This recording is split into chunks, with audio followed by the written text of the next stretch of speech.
says unmuting, starting with that.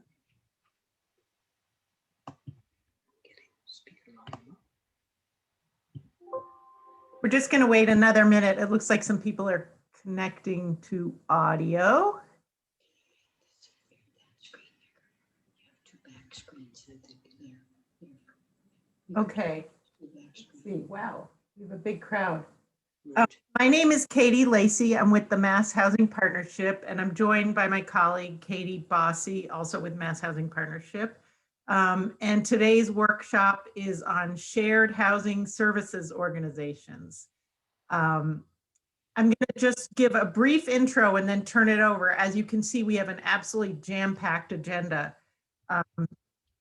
Let's see, I'll share my screen. Just a few words about Mass Housing Partnership, who we are.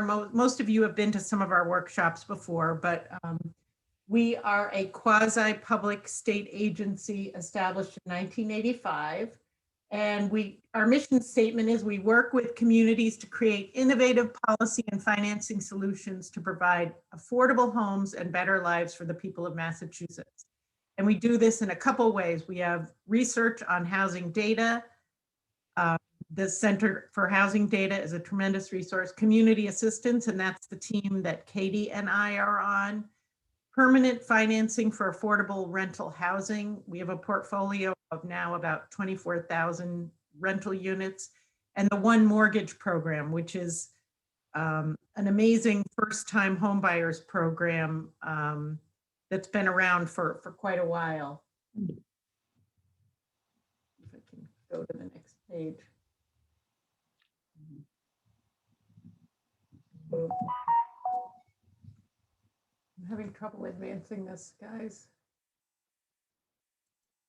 Okay, there we go. This is community assistance, and we do our work through workshops and trainings, resources and publications, and I think most deeply through technical assistance to the communities and housing advocates in all the communities across the Commonwealth. So here is our agenda. As noted, we have an absolutely packed agenda. We're going to have the speakers one after the other. We think of this a little more as a showcase of shared housing service providers. We've had such tremendous interest in this concept that a lot of you have heard Liz Russ speak about it about the Regional Housing Services Organization. If you guys could put your questions in the chat, we'll try to be answering them actively throughout the presentation, but also we're going to have time at the end for questions. So I think that would be that's pretty much the ground rules. Katie, do you have anything you'd like to add to that? No, just we have all the presenters' PowerPoints, and we're recording this. So this will all be posted onto our Housing Toolbox website within the next day or two. And then, Katie, did you want to launch a poll just to get a sense of who's in the room?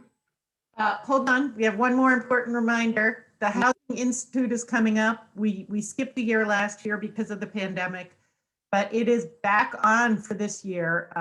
As everything is, it's going to be virtual, June 3rd, 10th, and 17th. And you'll be getting lots of information about this shortly. So keep your eyes on constant contact and emails. Yeah, so I'm going to stop sharing. And we thought it would be useful given it's a very varied audience and a lot of speakers. And just to sort of help everyone kind of get to know each other, we thought we would do a poll. And so Katie's going to launch that, and if you guys could give it a try, and we'll see what comes up.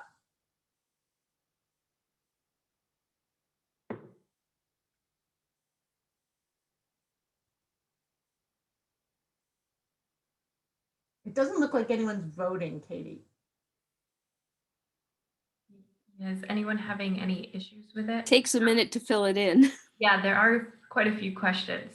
Yes. Questions. Oh, okay. A little test before we get started now. Yeah, I see them coming in now. Perfect.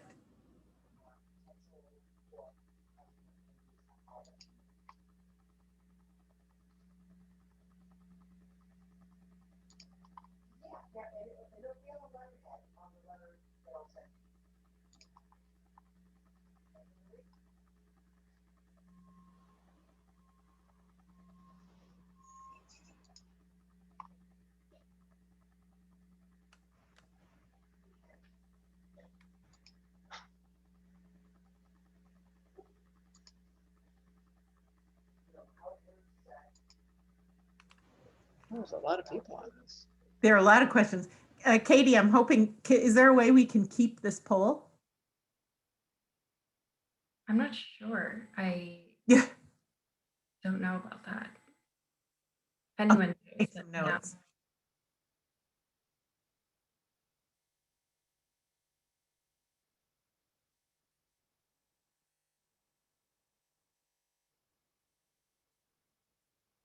I think we should probably, no, people are still answering.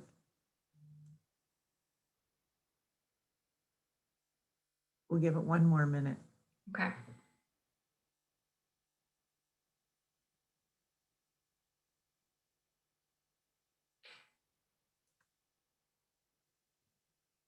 Okay, I think we should probably end polling. All right, I'll share those results. Can everyone see that?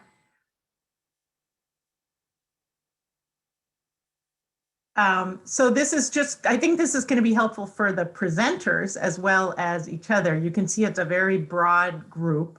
What is your affiliation? Oh, they point out in red who the winner is, but it's not really, wasn't meant to do that. It was just sort of who we have here. We've got people from boards, city councils, municipal staff. Has your community passed the Community Preservation Act? A majority, yes. Do you have an affordable housing trust? 55% of the attendees do. Do you have a housing planner or coordinator on staff? 47%. Are you engaged already in some sort of shared housing services arrangement? No. And are you looking into it? A little bit of everything.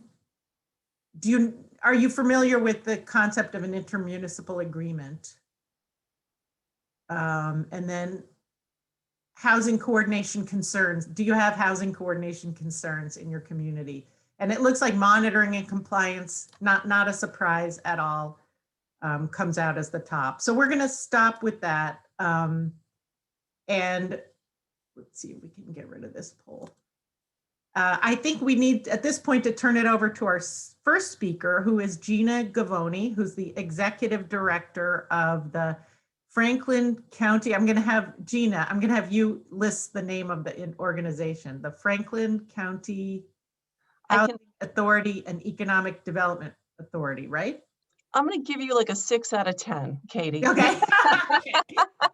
And then if each of the speakers could just end and the next one just start, that would be great. So I don't have to do that again.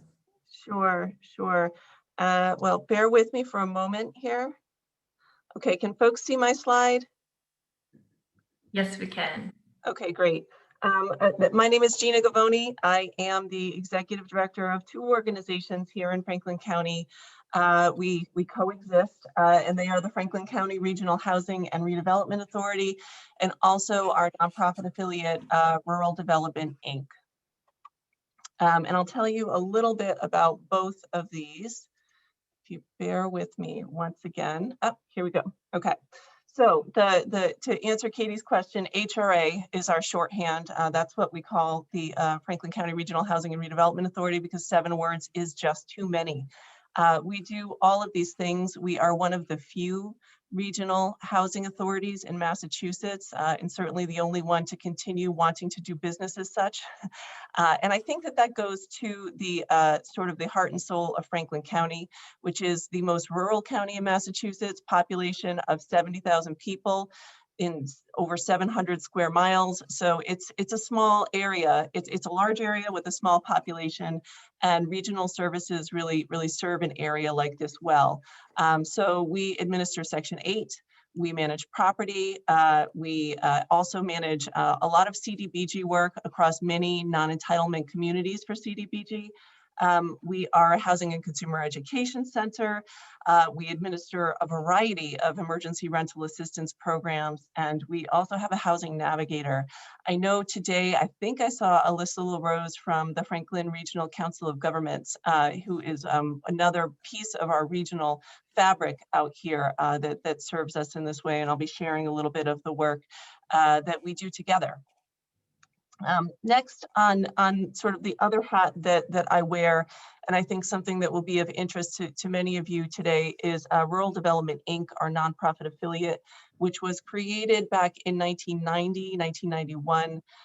We actually started life creating homeownership units, affordable homeownership units, through a couple of different funding sources, some of which were more of a self-help style, which included sweat equity, and others that were more of a traditional deed restricted model.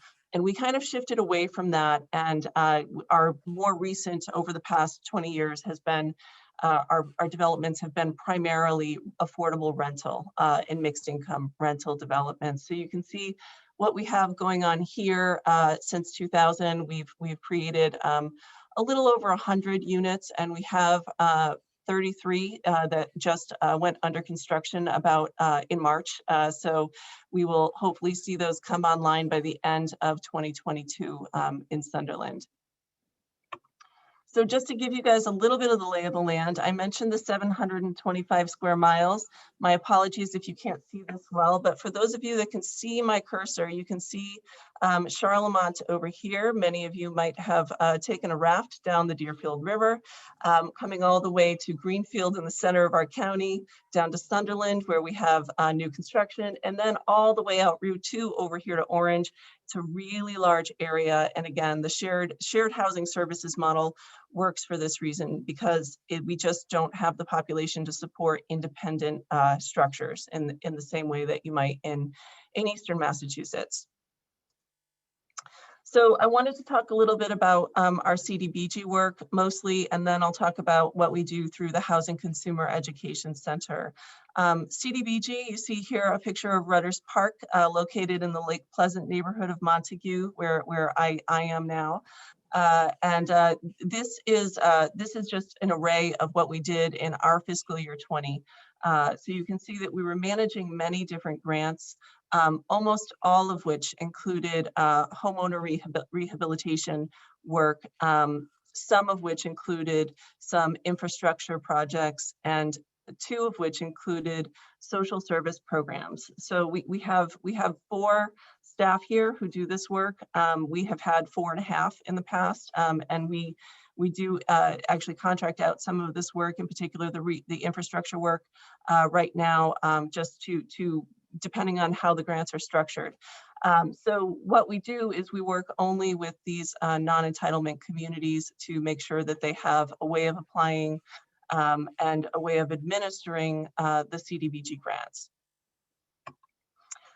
Looking specifically at the homeowner rehab, you can see what our activity looked like in 2020. So even though we're only administering a certain number of grants every year, we have a revolving loan fund and a lot of activity out in different communities from year to year. So it's something that the revolving loan fund has helped us to make funds available. We do also maintain active lists of homeowners who are seeking funds so that we can plan for new grant funds. Next, I want to move on and talk a little bit about the Housing and Consumer Education Center. We are DHCD's regional administering agency for both the RAFT program and Housing Consumer Education, and also Home Base, which are RAFT and Home Base are primarily homelessness prevention programs. HCEC is a bit more of a hybrid, non-emergency consumer education program. So I know this makes us a little different than a lot of the regional housing service organizations that are out there, but I would urge you guys to think about who the RAA is in your area and whether or not they could be of service. I think that this is one of the areas that gives us stability.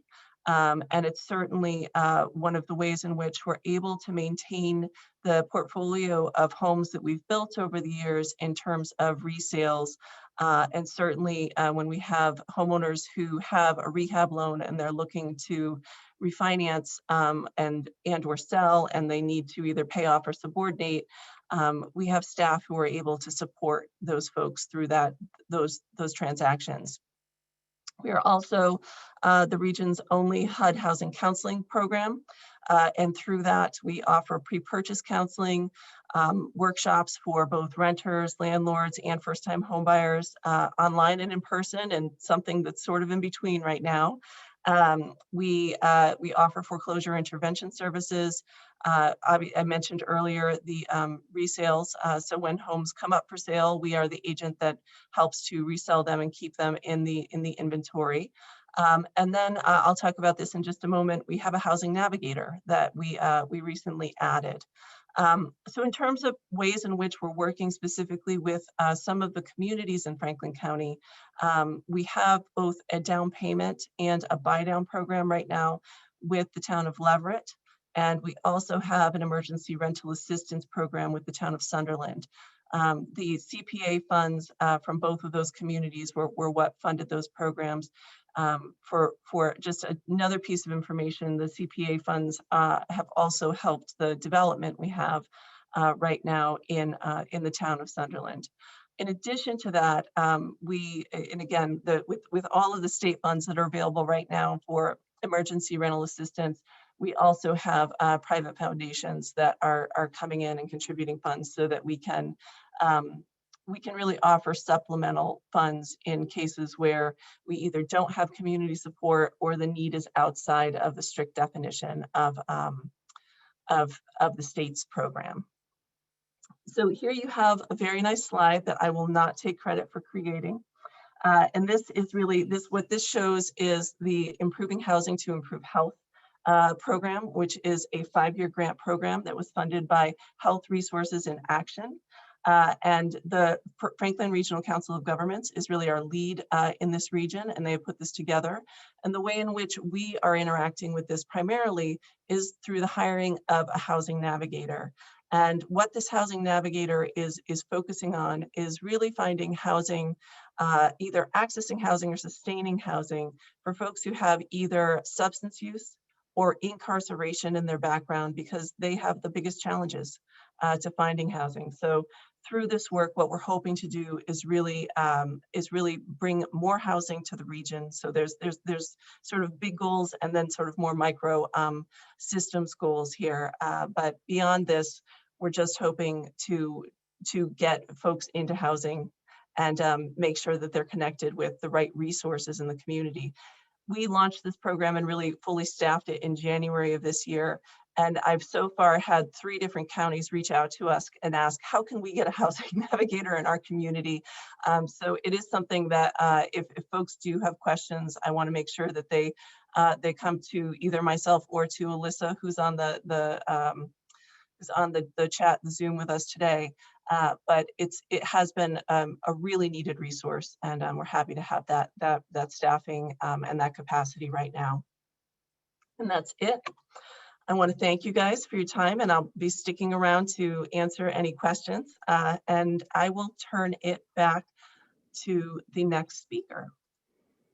I'm just going to interject quickly. We had a plea from the audience. There's so many acronyms. If you guys, just the first time you use a phrase, if you could just spell it, say what it is.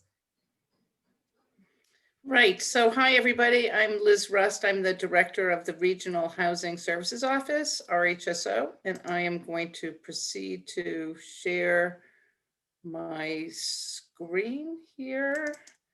And let me just, I'm sharing my screen, and of course, I'm not on the right slide. There we go. Okay. So can everyone see? Am I all set here? Yes, so I'm glad to be with you this morning or this afternoon. And I'm going to be talking about this regional agreement that we have in the Regional Housing Services Office. And I'm going to, okay, just figure out how to advance my slides, right? I did practice, but anyway. So this was an implementation that started way back in 2009. And you can see on this slide that it took 2 years to really come together. And so that is really just to say that aside from help from MAPC that we had, that some of these arrangements do take some time. They're not just a sign up and like, I'm going to hire this group and they're going to come in and very quickly I'm going to be up and running. But it did take some time here, partly because it was the first kind of arrangement that was made in this regard, but also just to work with all the communities to get buy-in and to work together. It is in the 10th year, and we feel that it's a really sustainable model, which is, I think, partly why we're here talking about it today. We've added 4 communities, 2 have withdrawn. We've switched lead communities. We've had staffing changes. And so we are confident that it can continue. So this is really the model. So these are the 9 communities. They're all in the Metro West area. They're all abutting each other. They come together through this lead community, which is the town of Concord. And when I say come together, one of the key parts of this arrangement is the partnership between the communities. They are formed, they are brought together through an inter-municipal agreement, which really is the partnership that they share in having the shared housing services office. So it's different than each community going out and contracting separately with a service provider. They're working together for their best practices. Now, they do get individual levels of service because everyone's housing is very different in the town, but there is a real regional commitment that they're making to each other. So on the left here, over here, right, you can see that they receive their services, they pay up in the beginning of the fiscal year so that we can pay the staff and contract with the staff. It's a 3-year term, but that can be, that varies by the different arrangements. And they get a certain number of hours. There's an advisory committee meeting quarterly, so to kind of keep the oversight going between the groups, annually with the town leadership to also recommit. The town of Concord is the lead community, and they're responsible for all of the staffing and contracting, as well as all the expenses. So in that way, the communities just pay for their services, pay for the housing services, and they don't have to worry about any 30B or procurement. So in some ways, you could look at this as a procurement model, that it facilitates that kind of getting of professional services. And then here's just the statistics of the towns. So there are, 481 restricted ownership units that we're looking after.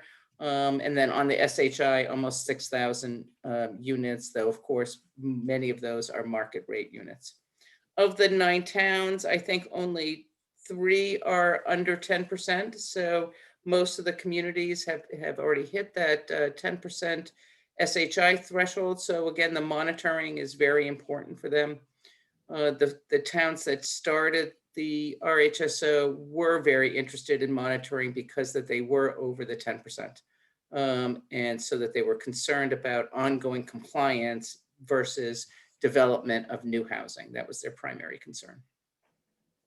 So what is it we do? So this is like a lot of words. I realize that, maybe I could have, summarized this, but sort of starting the clockwise, we do ownership monitoring, rental monitoring, really focusing on the LIP, Local Action Program.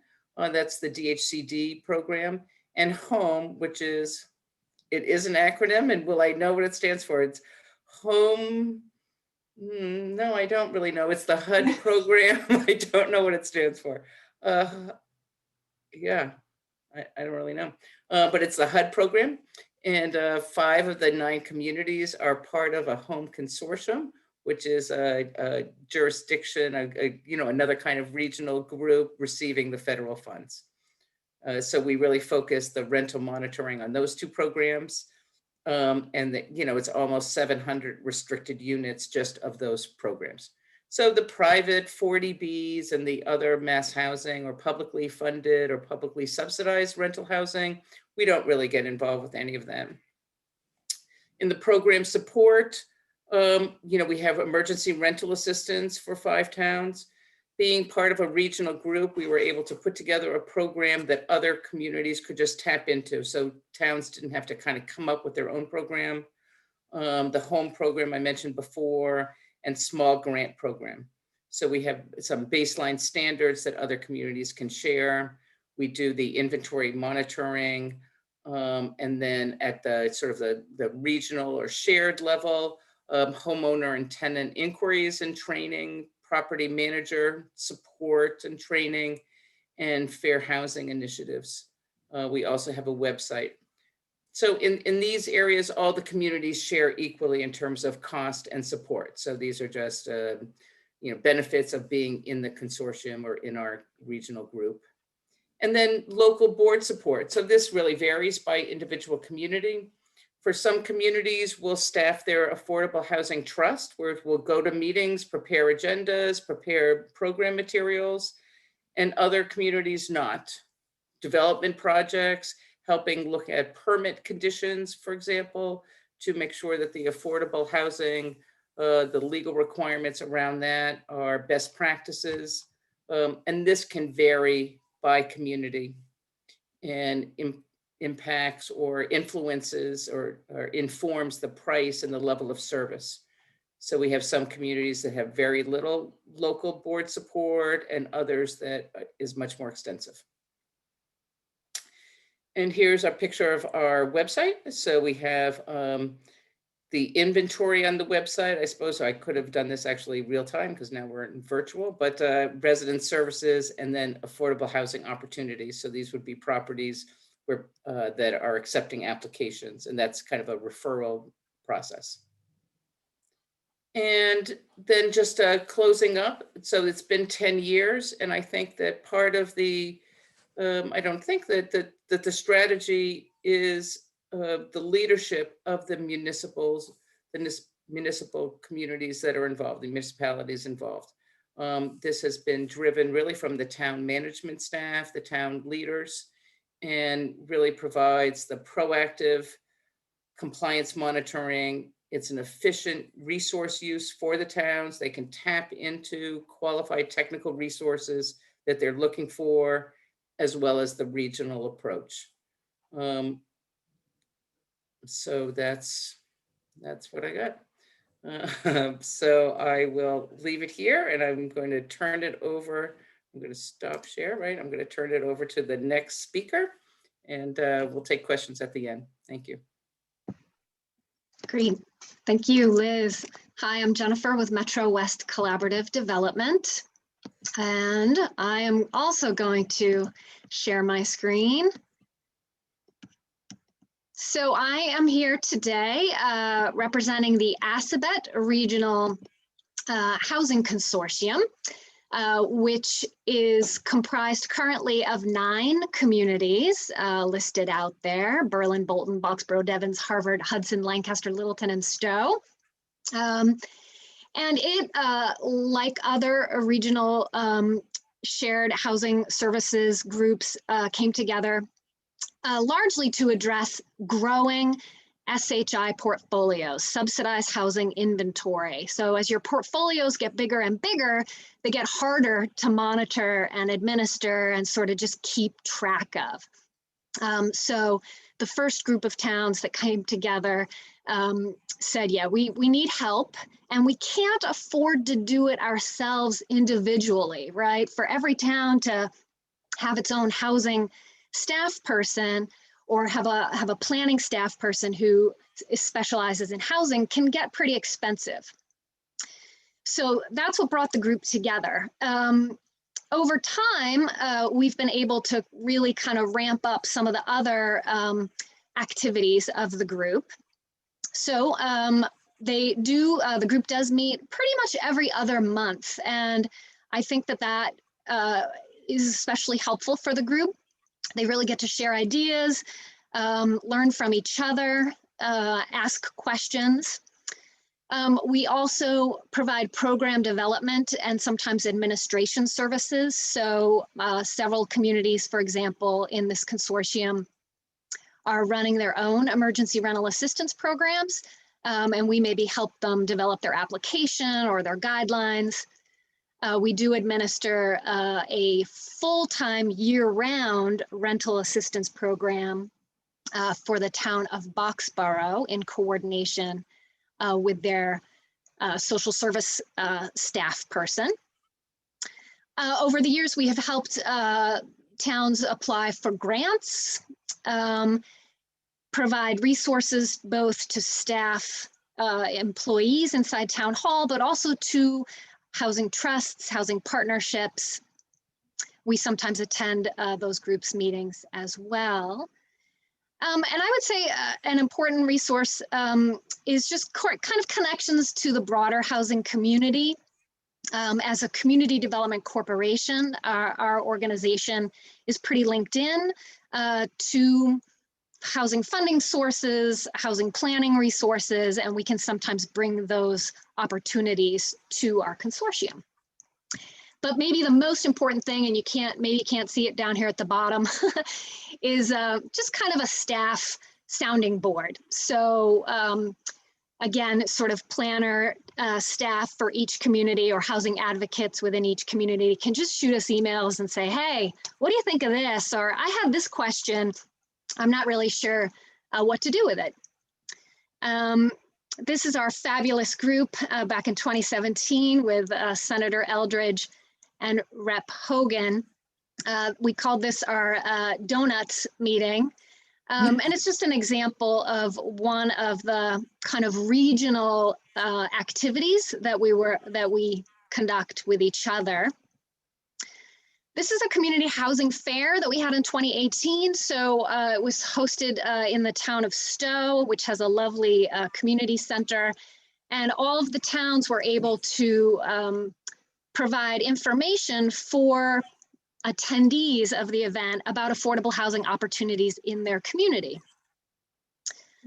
And last year, or no, 2 years ago, yikes, we were able to do a series of what we call 55 and ready to move housing workshops for a number of the Council on Aging in these communities.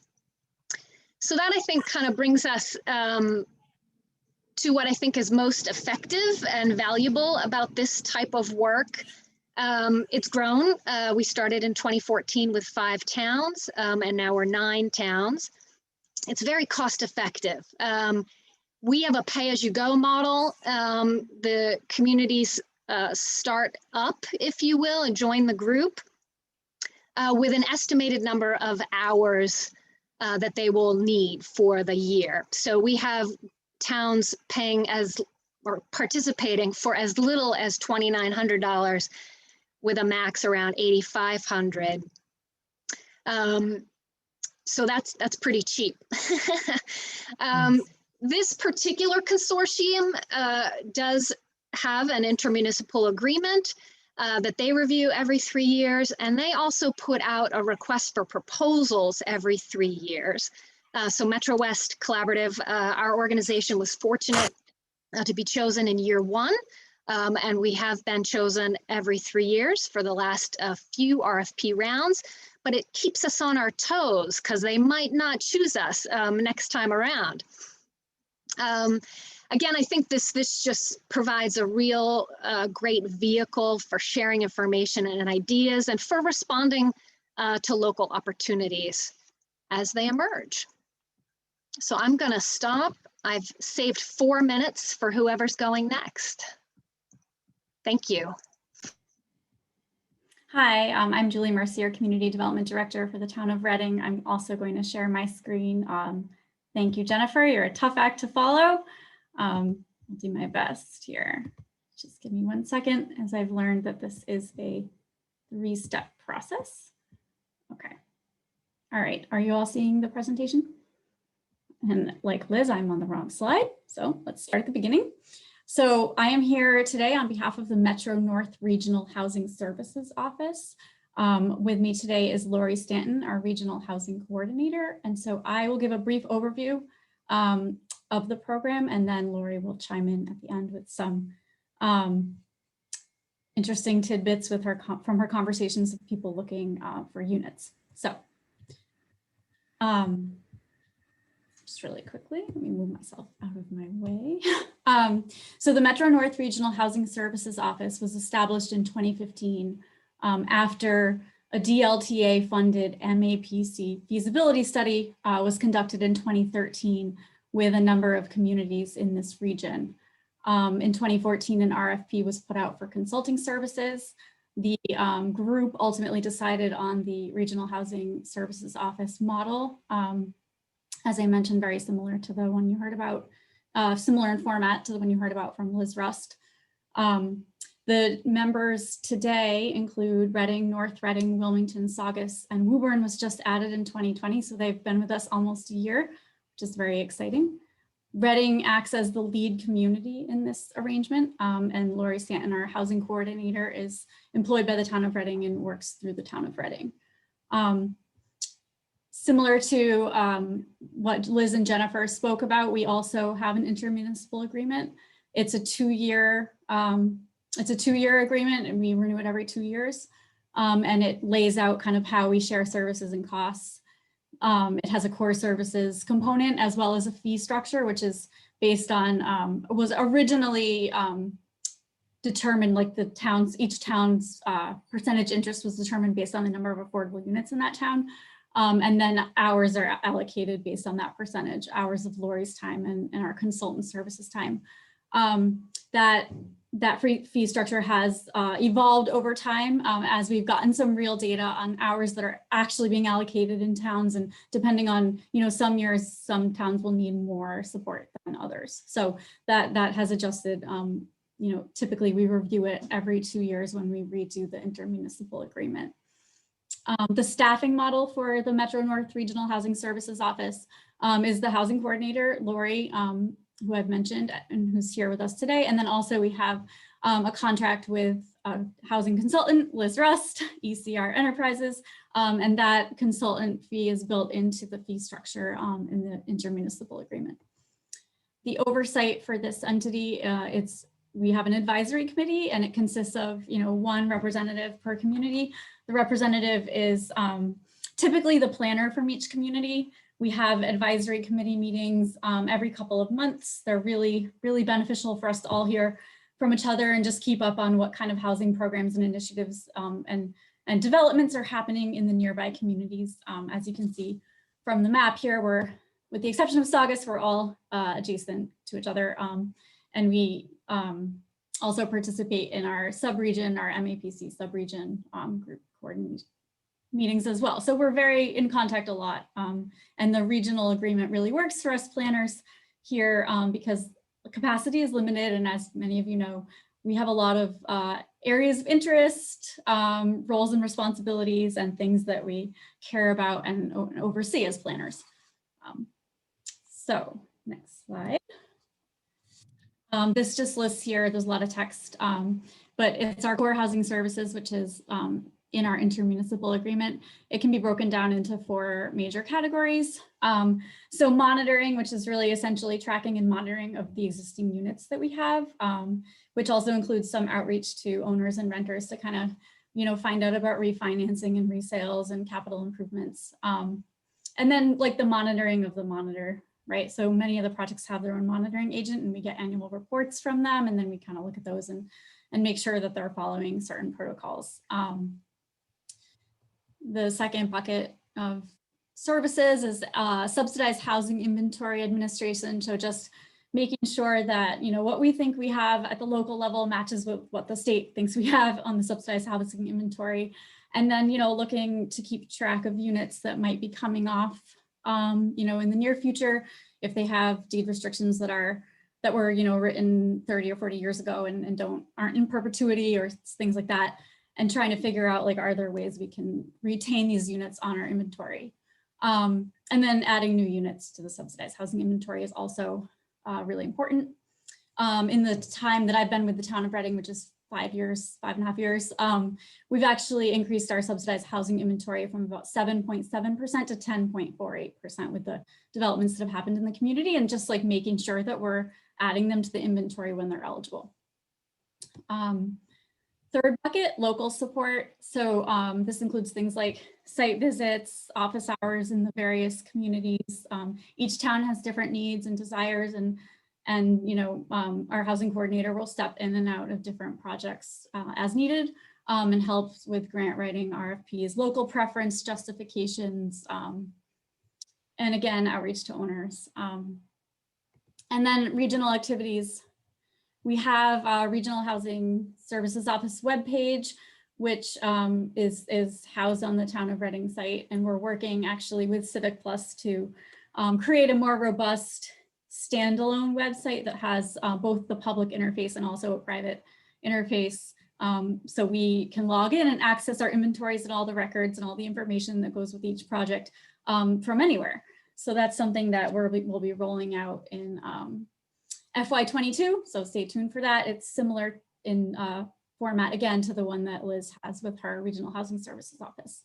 And then we also have an interested buyer and interested renter list, which Lori really manages and is in a lot of contact with owners there. And then one thing that, I am just learning about many of these other organizations today, so I can't really say if this is 100% true, but we think that we're unique because we provide a pretty nice level of customer service. And by that, I mean, with our interested buyers and renters, there's a lot of contact between Lori and them, and we try to understand what their needs are, let them know what the opportunities are. There's a lot of follow-up when we know about units that are coming online or lotteries that are happening. There's assistance with the application process, just making sure they're queued up and they're pre-approved and they have their documentation ready so that there's when that lottery opens, they can submit it right away. And then, we advertise on our website. So the Town of Reading website has the news and notices page on the front. So anytime we know of a lottery, we'll put that up there. We'll try to get it out on other social media outlets as well.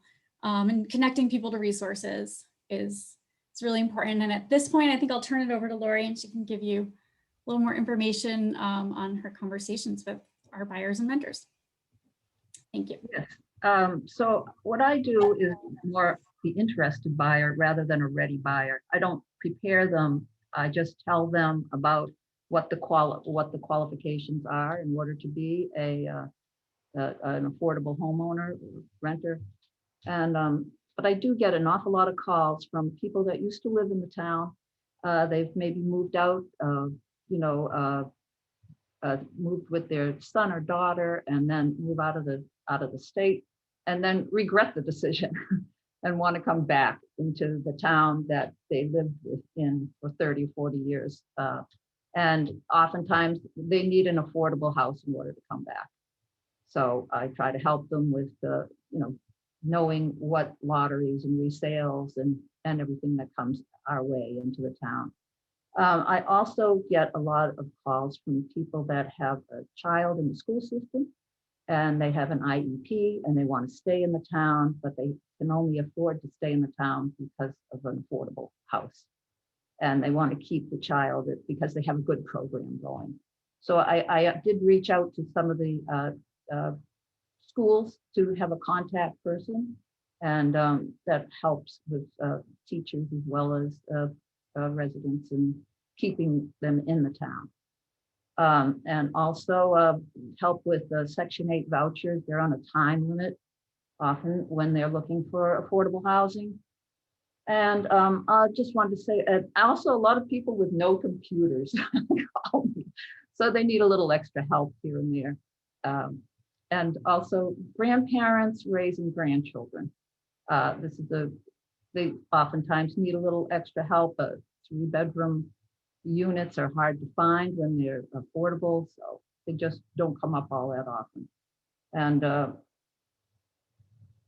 so it keeps them busy. That's about it for me. Thanks. Okay, so thank you, Lori. And with that, we'll turn it over to Jay Coburn of the Community Development Partnership.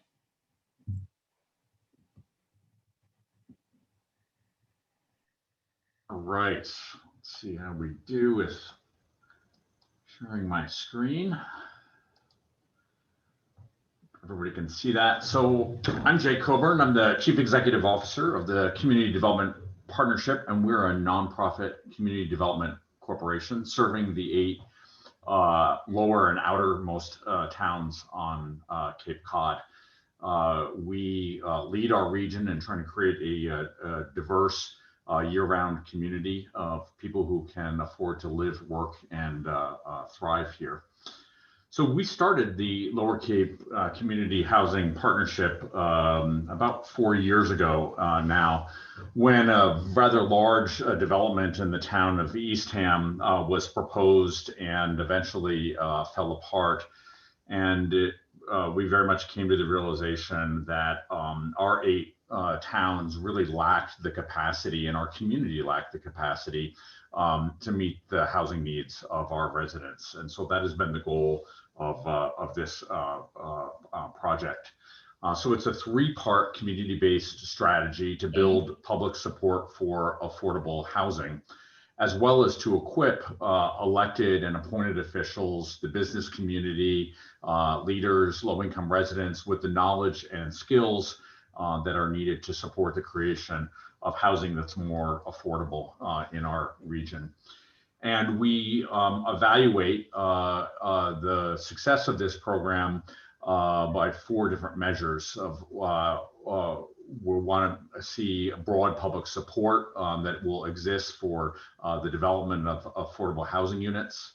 That we want to see the towns implementing changes in their zoning bylaws that support affordable housing development. And we do that by tracking the results of changes at annual town meetings each year. We also want to increase the number of affordable units in each town's subsidized housing inventory. And then finally, we want to look and see that towns are increasing their CPA and other local funding for affordable housing developments. Jay, So, yep. we aren't actually seeing your screen, but I know you put together a presentation, so I just wanted to let you know. All right. So why is it not showing then?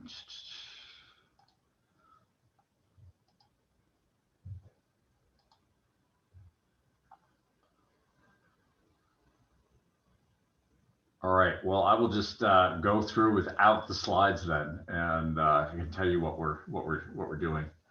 So there are 3 components of this program. There's the Lower Cape Housing Institute. We also conduct a Lower Cape advocacy training and a media campaign as a 3rd component of it. So the Housing Institute is a 6-part series of workshops for elected and appointed officials in all of our towns. So that's ranges from, obviously housing authorities, housing trusts, affordable housing committees, but also community preservation committee members, zoning and planning and conservation committee members, select board, finance. So all of those volunteer and appointed elected officials, as well as town staff who are involved in housing production. So we do a 6-part series workshop annually that covers a range of issues, from Housing 101 to the development pipeline. We also have a post-institute town-by-town wrap-up so that we can bring the folks together who are working on housing issues to start coming up with a plan of how they're going to implement new changes and policies to advance housing. We also hold quarterly subgroup regional peer meetings.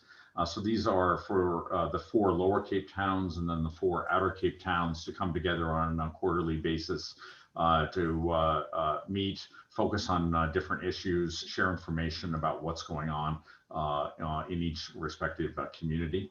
We also offer a series of advanced trainings every quarter, and then we publish a monthly newsletter for all of these folks who've been through the Institute. Then we also offer an advocates training each year. And so this is for business and community leaders, as well as residents, and with a particular focus on low to moderate income residents. It's basically old-fashioned community organizing to help train folks to be prepared to speak at public hearings or to speak out at town meeting, and help organize people to attend town meetings so that we can move forward various initiatives. And then the 3rd component is a media campaign, which we launched 2 years ago with a print advertising campaign It's called "We Can't Afford to Lose the People Who Can't Afford to Live Here." And the campaign features the stories of 3 different residents: a EMT firefighter from the town of Wellfleet, a health assistant at our community health center, as well as a school teacher at the Nauset Regional High School, and telling the stories of the housing challenges that they face, so that we can put a real clear face on the need that we have for more affordable housing in our region, and demonstrate the critical people in our community who need housing that's affordable. And then finally, the 4th part of this program that has evolved over the last 2 years is our providing regional housing services to right now 4 of the 8 Lower Cape towns. And many of these services are very similar to what you've heard described by the previous speakers. And so we're working in the towns of Harwich, Chatham, Wellfleet, and Orleans, with a whole scope of different services, from office hours to be able to provide referrals for residents to housing providers and homeless prevention services, to provide support to town-related housing committees that's directed by the town administration, such as the Housing Trust or the Housing Committee. We're also assisting towns in monitoring their existing units on their subsidized housing inventory. We've also been working on developing a plan for future collaboration and housing production among the towns of Brewster, Chatham, Harwich, and Orleans. We help the towns identify and procure consultants to work on other different tasks or needs. We are administering buy-down programs, down payment assistance and closing cost assistance program in Wellfleet. We also, for Wellfleet, manage a housing information line and help them put together a quarterly newsletter for that town. So it's a whole host of different services, and we hope to kind of expand those services in the coming years to some of the other towns in our region. And so that's what we're doing on the Lower Cape. Wow, well, that was a lot of information from you all. And I feel kind of bad that we crammed everyone in, because I felt like people were speaking so quickly.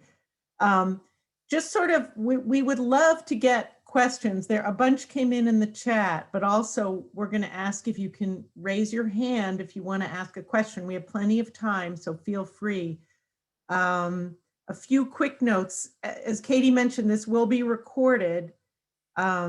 The recording will be in the Mass Housing Partnership Housing Toolbox, and Katie has connected the link, sent us the link for that in the chat. In that toolbox, we've just added a new section on shared housing services organizations. We had a question at the beginning of this about what is that? I think in the past, people have been referring to Regional Housing Services Organization, which is the same concept, because that is the name, the official name of the Concord-based Regional Housing Services Organization. A decision was made to sort of try to move the acronym over to Shared Housing Services Organization. One, because it's not always regional. It can be 2 towns or 3 towns. I suppose it could be towns that aren't even adjacent to one another.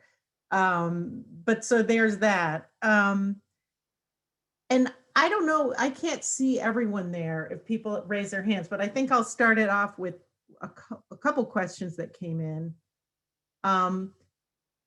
One is, do any of your organizations provide assistance negotiating with developers in the area? And that are proposing projects in terms of, permit conditions and that sort of thing. Anyone? Or guidance on the community? Go ahead, Liz. So in the communities that we support, and I think that this kind of question can be different from my co-presenters, but we work closely with the planning departments on all the projects that are coming before either the planning department and the planning board or the zoning board, whatever the permit issuing agency is, about the affordable conditions.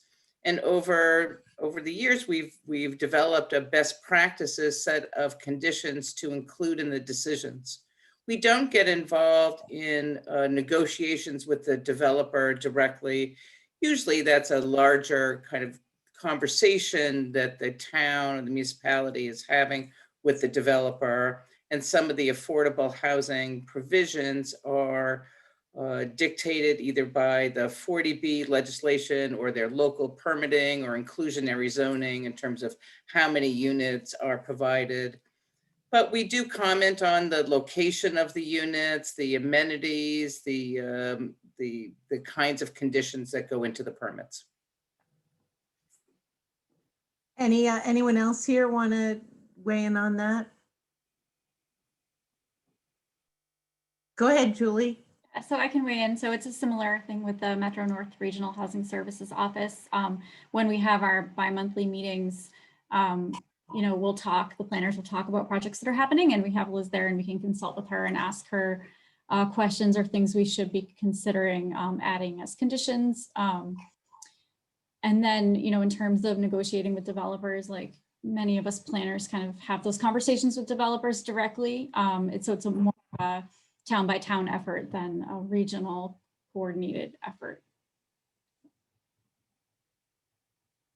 Yeah, just go ahead and chime in. You guys can take yourself all off mute. And Sure. I would just add that we are sometimes dispatched after a decision has been made to go make sure the developer really understands what they've signed off on. that sounds like a good idea. There was another question about rental assistance programs, and I suppose this actually would refer to a variety of programs. Can the funds get pooled to serve a regional response, or does each community have their own funds that go to the units in their communities? For the programs that we administer, yes, the community is putting up their own funds, and they're actually paying the rental, payments from their own accounts. So we're not writing the checks, but we're doing all the other paperwork and presenting to whoever's, authorizing payment. If I could chime in there, Katie, one of the funds that the community-based emergency rental fund that we're running is a CPA funded fund, and we realized in the development of that it could be regional, and we did not know that, but the town did elect to have it serve just the residents of the town. Oh. Katie, one of the things that we've kind of discovered is, about a year ago, we facilitated a process with the 8 Lower Cape towns to try to come up with a common set of kind of guidelines and standards for either CPA or housing trust funded rental assistance programs. And my colleagues who's on this call today, Andrea Aldana, who runs this, facilitated a meeting last week and really found that very little local funding has been being used because of the availability of increased resources for RAF. And so I think one of the things we've tried to do is kind of walk this balance between appreciating towns wanting to respond to the current crisis and help out their neighbors with rental assistance, but also recognizing that there are often other resources. And quite frankly, we've got folks in our communities with Section 8 vouchers, and there's no place for them to use those vouchers because of the lack of any rental housing to begin with. And to really encourage our communities to think strategically about using their CPA and housing trust funds to be able to leverage development projects, and to be able to be in a position also really partnering with the developer and bringing the kind of housing that the community really wants as being the best use of CPC and housing trust resources in our communities. Anyone else? Well, so on a related note, and we had another question that came in, and I think this is critically important. Can CPA, are the activities performed by a shared housing services office considered CPA eligible? So in other words, if you could talk a little bit about how CPA funds have been used, can they be used to support the membership in the shared housing services organization? I'll jump in. And yes, I mean, that is, so for the housing consulting services that we're providing to the towns are often funded with CPC dollars for that town. Yeah, I would echo that. Of the 9 communities, 7 are solely funded from CPC through an annual appropriation to town meeting. 1 comes out of general fund and 1 is split between CPC and general fund.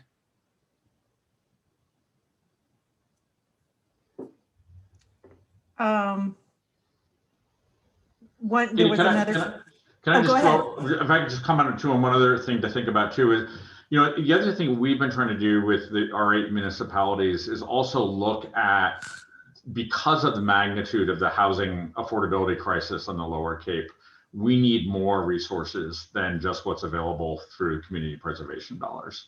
And so we have been encouraging towns to do things like the town of Orleans 2 years ago passed an initiative with a Prop 2.5 override called 1% for housing. And they're using they're putting, you know, property tax dollars, 1% of their annual budget into the housing trust on an annual basis.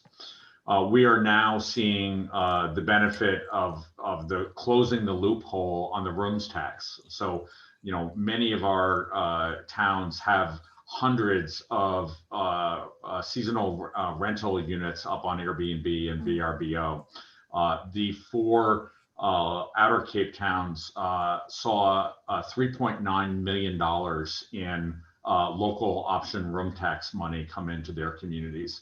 And so we are strongly advocating that the towns commit to put at least half of that money towards housing, either, you know, that money that goes into their municipal affordable housing trusts, so that there are additional resources to be able to do all of the different things that need to be done.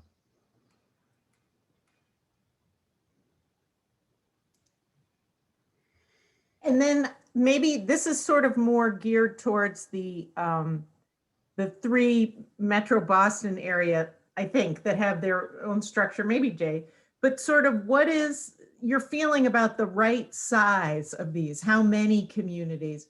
I would encourage the audience, if you have questions, each of these is a slightly different arrangement. You know, the Assabet was an RFP for consultant services. So that's one way to engage an organization. Liz's organization is more of a, what you explain it, the arrangement. It was, so no, it's an RFP for the staffing. So, but it's individual contractors coming together versus a firm approach. You know, so it's similar to the Assabet, but again, it's a little bit nuancedly different, right? Yeah. So I'm going to say that when we started, I think it was maybe Bedford, I don't know, the town manager there, wanted to be sure that there were the benefits of regional collaboration, but wanted to be sure that the staff was not diluted in any way in terms of the service being provided. Wanted to be sure that there were individuals who knew the housing in the town and could be knowledgeable and available for the projects. So at some point, depending on what kind of staffing you have in your office, you know, how many actual people are involved, you know, the personal touch was important. So our IMA is capped at 9 communities. I think we could, you know, always change the IMA, but that seems to be a good number. We have 4 part-time contractors. We just had our staff meeting this morning, and we thought we were going to hire someone new for next year, another part-time person. We have a lot of resale units that come up in these communities, And in fact, I think we closed already in FY21, 10 resale units, and we perform those services for the towns. We also do, I think there was a question in the chat, we do some, new development, affordable housing lotteries and affirmative fair housing marketing plans and some of that work, but the resales are really continuous and ongoing. And between that and the emergency rental assistance program, I think we're ready to hire someone new, but again, that they're part-time staff. If do any of you want to chime in on that? If not, we had another question. Okay, this is a real nitty gritty that I think for those organizations that any of you that have a ready renter list, how does that work? Does the developer pay to have access to that? Or have you looked at using developer fees to help the SHSO function, or is that an option?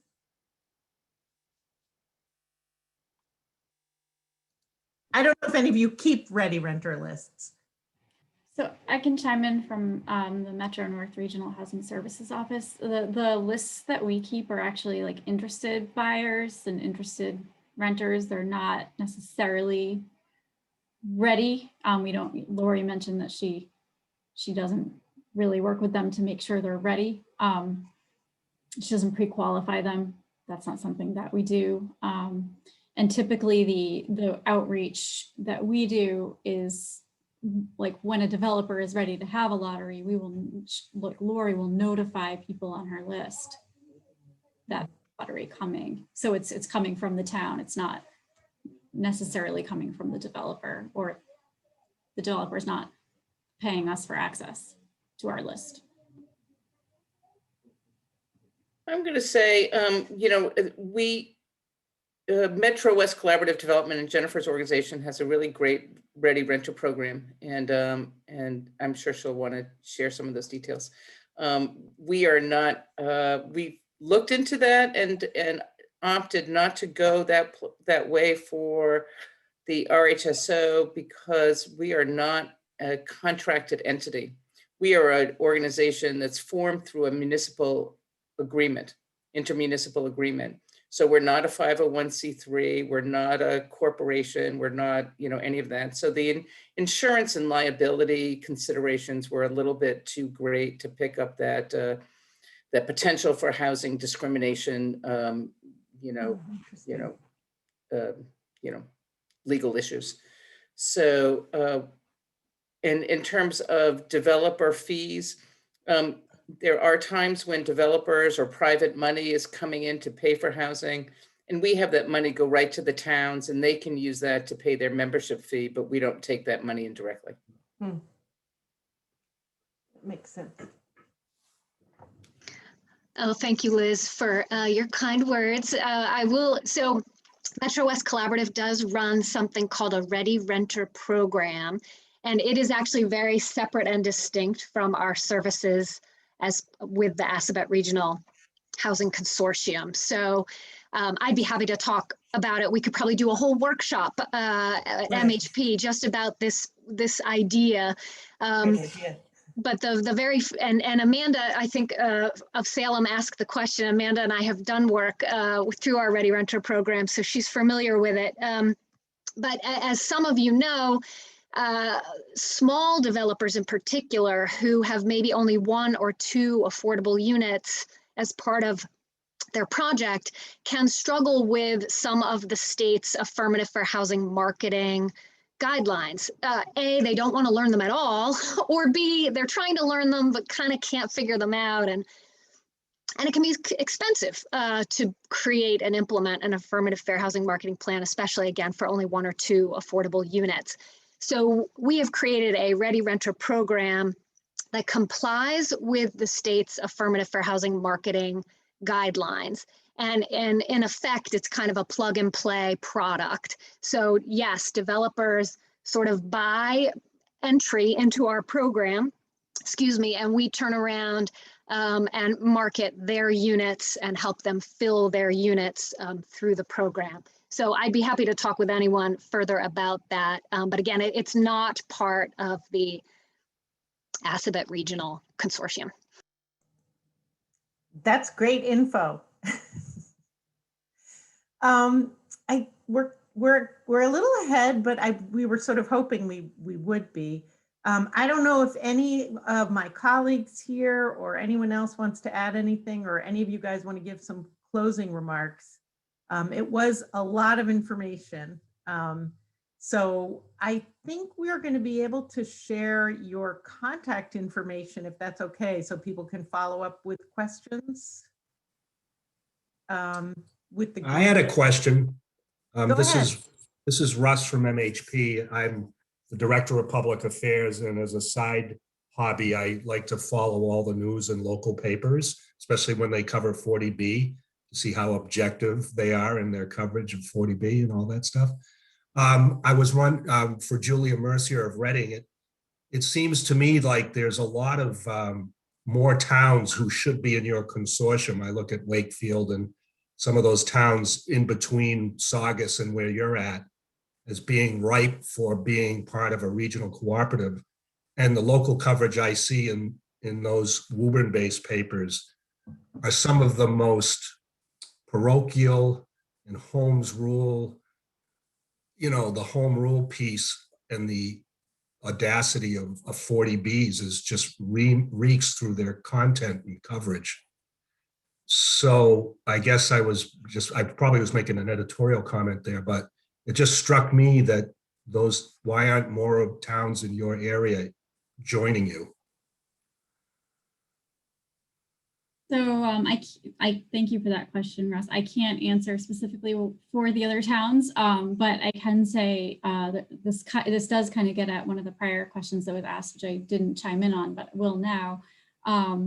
There are two pieces to this that I can automatically think of. One is capacity for us at the Metro North Regional Housing Services Office, where we have one full-time staff person and then a small consultant contract.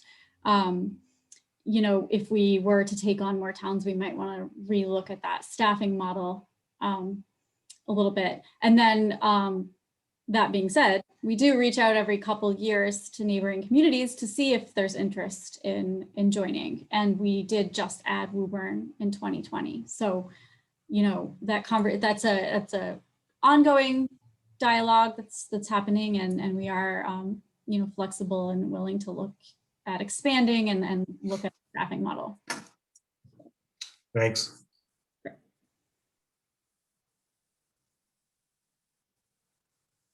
Anyone else? Carrie, did you have a question? Yeah, I guess I could come up with 100 questions, but the one that always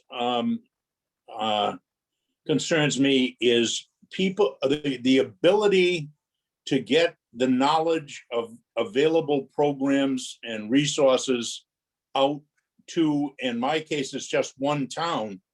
But, it seems like there's 100 different ways to get information to people, but none of them seem to be very successful. And some of them are very expensive. I'm just wondering if particularly the regional people can give me an idea of what they find most successful in advertising programs to people, to the general public.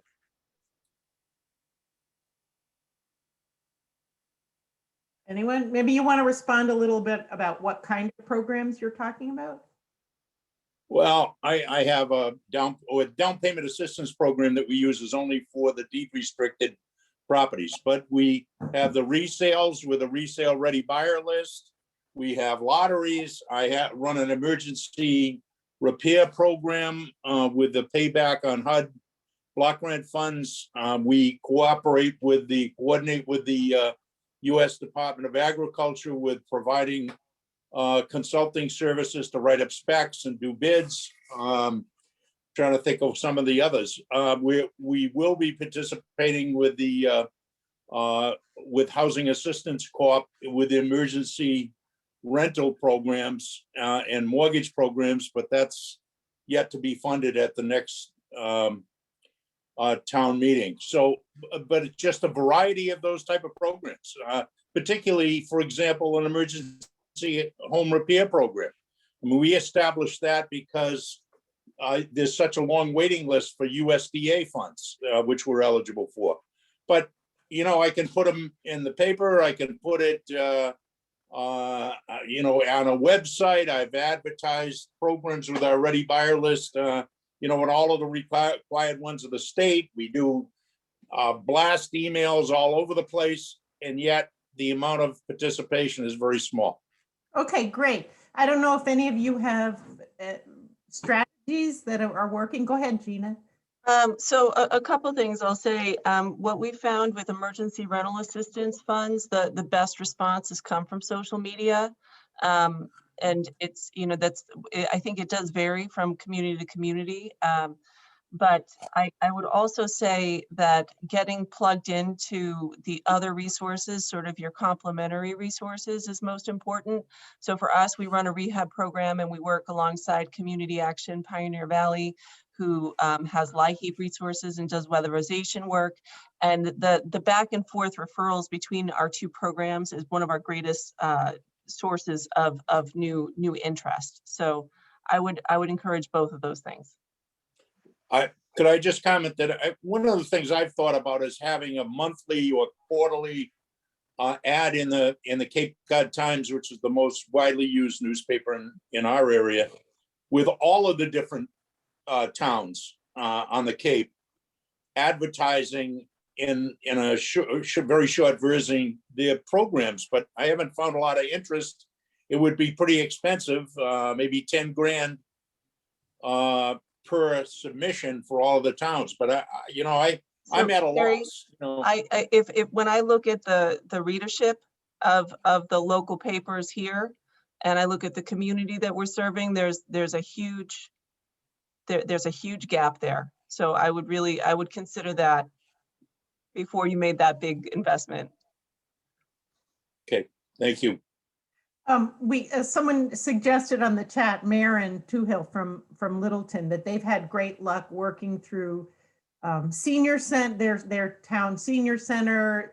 The selectmen make announcements at their meetings. So all that stuff in terms of getting the word out, which sounds like a good suggestion. Yeah, thank you. And local faith communities that just came in.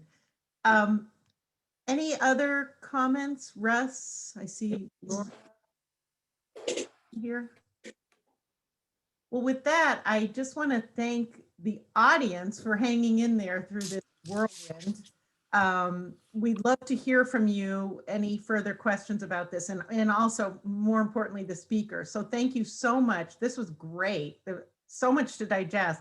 And I think just hearing all of you, we are getting some great ideas for subsequent trainings. So thank you again, and thanks again.